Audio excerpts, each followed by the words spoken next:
Hello বন্ধুরা, কেমন আছেন আপনারা সবাই? আশা করছি আপনারা সবাই অনেক অনেক ভালো আছেন। বন্ধুরা, আজকের ভিডিওটিতে আমি আপনাদের যে দেশটির সম্পর্কে বলবো, এই দেশটিতে খুব গরম। এই দেশে সারা বছরই প্রচুর গরম থাকে। এই দেশের মানুষ পয়সা যেমন কামায় ঠিক তেমনি পয়সাও ওড়ায়। আর যদি আপনি এই দেশের মেয়েদের দেখেন তাহলে তাদের সৌন্দর্য দেখে আপনি পাগল হয়ে যাবেন। এই দেশের জনসংখ্যা দিল্লির কোনো বড় কলোনির থেকেও কম, কিন্তু তবুও এই দেশের শক্তি অনেক। এটা এমন একটি দেশ যেখানে রোবটের সাহায্যে উটের রেস করানো হয়েছিল। এই দেশের কোনো পুরুষ যদি কোনো মহিলাকে কোনো গিফট দিতে চায় তাহলে সে সরাসরি মহিলাটিকে গিফট দিতে পারে না, সে তার মা, স্ত্রী বা বোনকে দিয়ে সেই গিফট মহিলাটিকে দেবে। তো বন্ধুরা, আপনারা কি বুঝতে পারলেন আমি কোন দেশের কথা বলছি? আমি আপনাদের বলে দিচ্ছি। আজকে আমি আপনাদের কুয়েত দেশের সম্পর্কে জানাবো কুয়েত দেশের সম্পর্কে এমন কিছু চমৎকার তথ্য যা শুনে আপনারা চমকে যাবেন।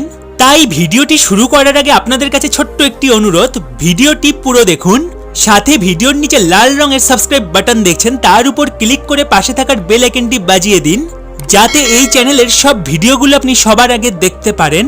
বন্ধুরা, আপনারা কি জানেন কুয়েত দেশের পুরো নাম কি? যদি না জেনে থাকেন তাহলে আমি আপনাদের বলে দিচ্ছি। কুয়েত দেশের পুরো নাম দাওলাত আল কুয়েত। দেশটির প্রতিষ্ঠা হয়েছিল সাল 1613-তে। কুয়েত পশ্চিম এশিয়ার অবস্থিত একটি আরব দেশ, যার সীমা উত্তরে সৌদি আরব আর উত্তর পশ্চিমে ইরাকের সাথে মিলে। কুয়েত তার তেলের ভান্ডারের জন্য বিখ্যাত।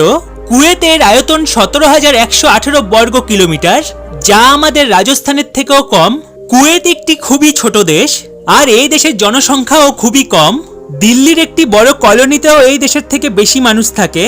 এই দেশের প্রায় 50 লাখ মানুষ কুয়েতিয়ান, মানে তাদের জন্ম কুয়েতে হয়েছিল, আর বাকি কিছু মানুষ কাজের জন্য এই দেশে থাকে। বন্ধুরা, আমি তো আপনাদের প্রথমেই বলেছি এই দেশটি ছোট হলেও কিন্তু এই দেশটি খুবই চমৎকার। এই দেশে পয়সার কোনো অভাব নেই। আপনারা কি বিশ্বাস করবেন এই দেশে একজন মানুষের আয় $71,000? হ্যাঁ, আপনারা ঠিকই শুনছেন, $71,000, যা ভারতীয় টাকায় 58 লক্ষর কাছাকাছি। আর এটাই কারণ কুয়েতের প্রতি ব্যক্তির আয়ের দিক থেকে দুনিয়ার শেষ 5 দেশের তালিকায় আসে। এটা তো আমরা সবাই জানি যে আরব দেশে খুব গরম পড়ে। কুয়েতে দিনের বেলা ঘরের থেকে বাইরে বের হওয়া মানে নিজের শরীরকে আগুন দিয়ে পোড়ানো। এই দেশে খুবই গরম পড়ে। এখানে দিনের বেলা তাপমাত্রা 55 ডিগ্রিতে পৌঁছে যায়। বন্ধুরা, আমি যেমন আপনাদের বলেছি কুয়েত দেশে পয়সার কোনো অভাব নেই, তাই এই দেশের কারেন্সির ভ্যালু দুনিয়ার সব থেকে বেশি কারেন্সি ভ্যালু দেশগুলোর মধ্যে এক। 2013-তে তো এমনও হয়েছিল কুয়েতের কারেন্সি, যাকে দিনার বলা হয়, এর ভ্যালু দুনিয়ার সব থেকে বেশি হয়ে গিয়েছিল। আজকের সময়ে এক কুয়েতি দিনার প্রায় 242 ভারতীয় টাকার সমান। বন্ধুরা, দুনিয়ার সব থেকে সুন্দরী মহিলাদের কথা যদি বলি, তা হলো কুয়েতের মহিলারা। কুয়েতের মহিলাদের সৌন্দর্য দেখে বাকি অন্য দেশের মানুষেরা পাগল হয়ে যায়। কুয়েতের মহিলারা এতটাই সুন্দর যা বলে প্রকাশ করা যাবে না। বন্ধুরা, আপনারা কি কোনোদিনও কুয়েতের মহিলাদের দেখেছেন? যদি দেখে থাকেন তো কমেন্টে লিখে জানান। কুয়েত দুনিয়ার সেই সব দেশগুলোর মধ্যে এক যেখানে মদ খাওয়া আর মদ বিক্রি করা পুরোপুরিভাবে নিষেধ। এই দেশে যদি কোনো ব্যক্তি মদ খাওয়া অবস্থায় ধরা পড়ে তাহলে আর তার রক্ষা নেই। মদ খাওয়া মানুষের জন্য এই দেশে সারা জীবনের জন্য জেলের শাস্তি হয়। বন্ধুরা, আপনিও যদি কোনো সময় কুয়েতে যান তাহলে মদের নেশা আপনার দেশে রেখে আসবেন। যদি আমরা এই দেশের জনসংখ্যার কথা বলি তাহলে কুয়েতে প্রায় 50 লাখ জনসংখ্যা রয়েছে। এর মধ্যে অনেক মানুষ খুবই ধনী, যাদের নিজের কোম্পানি রয়েছে। কুয়েতে কারোর ঘর 4 বেডরুমের নিচে হয় না, সাথে অনেক মানুষের পার্সোনাল গার্ডেনও থাকে। আমাদের দেশের মতন না যে গার্ডেন আর পার্কে যাওয়ার জন্য 2 কিলোমিটার হেঁটে যেতে হবে। এখানকার মানুষের বাড়ির মধ্যেই বড় বড় গার্ডেন আর পার্ক রয়েছে।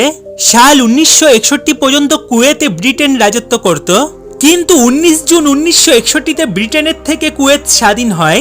যখন ব্রিটেন কুয়েতের রাজত্ব করত সেই সময় কুয়েতের সব তেলের ভান্ডার থেকে হওয়া আয় ব্রিটিশরা রেখে দিত। বাকি অন্য দেশগুলো থেকে ব্রিটিশরা পয়সা লুটত। কুয়েতে খুবই কম বৃষ্টি হয়। এক বছরে কুয়েতে 2 থেকে 3 বার বৃষ্টি হয়। 365 দিনে মাত্র 38 ঘন্টা বৃষ্টি। এই জন্য কুয়েতে জলের অভাব। কুয়েত দেশে সব জায়গায় সমুদ্রের জল ফিল্টার করে ব্যবহার করা হয়। সমুদ্রের নোনা জলকে মেশিনের সাহায্যে সাধারণ জলে পরিণত করা হয়, তারপর সেই জলকে ব্যবহার করা হয়। আপনারা আর একটা কথা শুনলে চমকে যাবেন। কুয়েতে খাওয়ার জলের দাম খাওয়ার বানানো গ্যাসের দামের থেকেও বেশি। হ্যাঁ বন্ধুরা, এই জন্য বলা হয় কুয়েত দেশ থেকে যদি তেল চলে যায় তাহলে এই দেশের কাছে আর কিছু থাকবে না। কুয়েতের লোককে দুনিয়ার সব থেকে বেশি পারিবারিক মানা হয়। কুয়েতের মানুষেরা পরিবারের সাথে সময় কাটাতে খুব ভালোবাসে। এক সার্ভের দ্বারা জানা গিয়েছে কুয়েতের মানুষেরা তাদের খালি সময়ে পরিবারের মানুষের সাথে সময় কাটাতে খুব ভালোবাসে। কুয়েত এত ধনী আর উন্নত দেশ হওয়ার পরেও কুয়েতের মহিলাদের নিয়ে অনেক নিয়ম রয়েছে। এই জন্য কয়েক বছর লড়াই করার পর সাল 2005-এ কুয়েতের মহিলারা পূর্ণ রাজনীতির অধিকার পেয়েছে।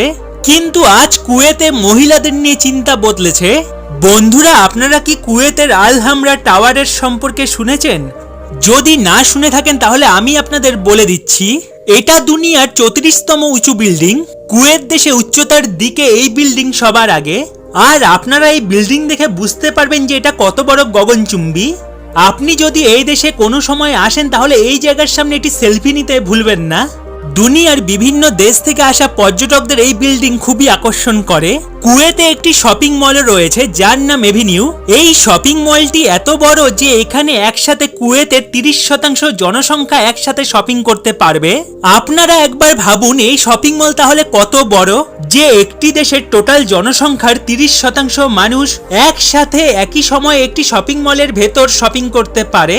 দুনিয়ার মধ্যে যদি সব থেকে বেশি তেল এক্সপোর্ট করা দেশের কথা বলি তাহলে কুয়েত 6 নম্বরে রয়েছে। কুয়েতের একটি এরিয়া রয়েছে যার নাম বুরগান ফিল্ড, যেখানে এই দেশের সব থেকে বেশি তেল পাওয়া যায়। বন্ধুরা, কুয়েতের কাছে মিডিল ইস্টের সব থেকে বড় অপেরা হাউস রয়েছে যার নাম শেখ জাবের আল আহমেদ কালচারাল সেন্টার। এর ভেতর লাইব্রেরি, সিনেমা হল, কনসার্ট হল, থিয়েটার সবকিছুর সুবিধা রয়েছে। আর এই অপেরা হাউসের সাথে একটি সুন্দর গার্ডেনও রয়েছে। কুয়েত এমন একটি দেশ যে তার সংবিধান আর সংসদের স্থাপন করেছে। কুয়েতের সব মানুষ নিয়মের পালন করে, কারণ এই দেশে সংসদের নিয়ম কানুন খুবই শক্ত। আপনাদের বলে রাখি, কুয়েতে 2006 থেকে মহিলারা ভোট দেওয়ার অনুমতি পায়। 2006-এর আগে কুয়েতে শুধুমাত্র পুরুষরাই ভোট দিতে পারত। আর এই নিয়ে কুয়েতে মহিলারা অনেক বছর ধরে আন্দোলন করে। তারপর শেষে 2006 থেকে কুয়েতে মহিলারা ভোট দেওয়ার অনুমতি পায়। আর আজকে কুয়েতে অনেক মহিলাই সংসদ। এখন কুয়েতের মানুষেরা বুঝে গেছে যে সমাজে পুরুষ আর মহিলা দুজনের সমান অধিকার। বন্ধুরা, আপনারা শুনলে অবাক হবেন, কুয়েতের রেলগাড়ি চলে না। এই পুরো দেশে কোথাও ট্রেনের সুবিধা নেই। আর যেহেতু দেশটির জনসংখ্যা কম তাই হয়তো ট্রেনের প্রয়োজন পড়ে না, কারণ এই দেশের মানুষ বড় বড় গাড়িতে ঘুরে বেড়ায়। আমরা তো আমাদের দেশে ট্রেনে ধাক্কা খেতে খেতে অফিসে যাই। কুয়েতে আরেকটি বড় টাওয়ার রয়েছে যার নাম লিবারেশন টাওয়ার। এটাও দুনিয়ার সব থেকে উঁচু বিল্ডিংগুলোর মধ্যে একটি। এর উচ্চতা 1220 ফিট। কুয়েতে এলে আপনারা এই সুন্দর টাওয়ারটিকে দেখতে পারবেন। আর কুয়েতে এই টাওয়ার পর্যটকদের আকর্ষণের কেন্দ্র। আর আপনি কুয়েতে এলে এই টাওয়ার অবশ্যই দেখে যাবেন। কুয়েতে সারা বছর এত গরম থাকে তাই এই দেশে চাষাবাদ হয় না। তাই এই দেশে খাওয়ার জিনিস বাইরে থেকে আনতে হয়। খাওয়ার জল যখন অন্য দেশ থেকে আসে তাহলে আর এই দেশ থেকে কি আশা করা যায়। এই জন্য এই দেশে খাওয়ার জিনিসের খুব দাম। কুয়েতে শুধুমাত্র তেলেরই ভান্ডার রয়েছে, আর তেলের দাম সারা দুনিয়াতে তো অনেক বেশি। আর কুয়েতে যেহেতু সারা বছরই খুব গরম থাকে তাই এই দেশে গাছপালা দেখা যায় না। আপনারা বিশ্বাস করবেন না, পুরো দেশে জঙ্গল নামের কোনো জিনিস নেই। এই দেশে শুধুমাত্র মরুভূমি আর সমুদ্র। কুয়েতের রাজধানী কুয়েত সিটিতে সব থেকে বেশি মানুষ থাকে। 50 লক্ষ জনসংখ্যাওয়ালা দেশটির 30 লক্ষ মানুষ এই কুয়েত সিটিতেই থাকে। কুয়েত দেশে একটি মাত্র ইউনিভার্সিটি রয়েছে যার নাম কুয়েত ইউনিভার্সিটি। আর এই ইউনিভার্সিটি তৈরি হয়েছিল সাল 1966-তে।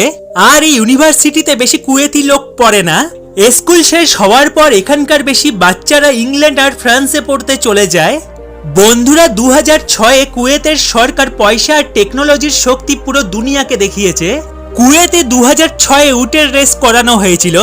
আর এই উটের পিঠে কোনো মানুষ ছিল না। এখন আপনারা হয়তো ভাবছেন, উটের পিঠে যদি কোনো মানুষ না থাকে তাহলে উটকে কে দৌড় করাবে।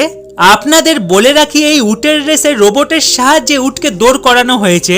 মানুষের বদলে রোবট এই খেলায় অংশগ্রহণ নিয়েছে।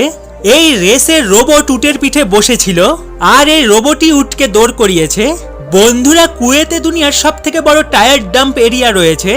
এই জায়গায় প্রায় 80 লক্ষ টায়ার পড়ে আছে।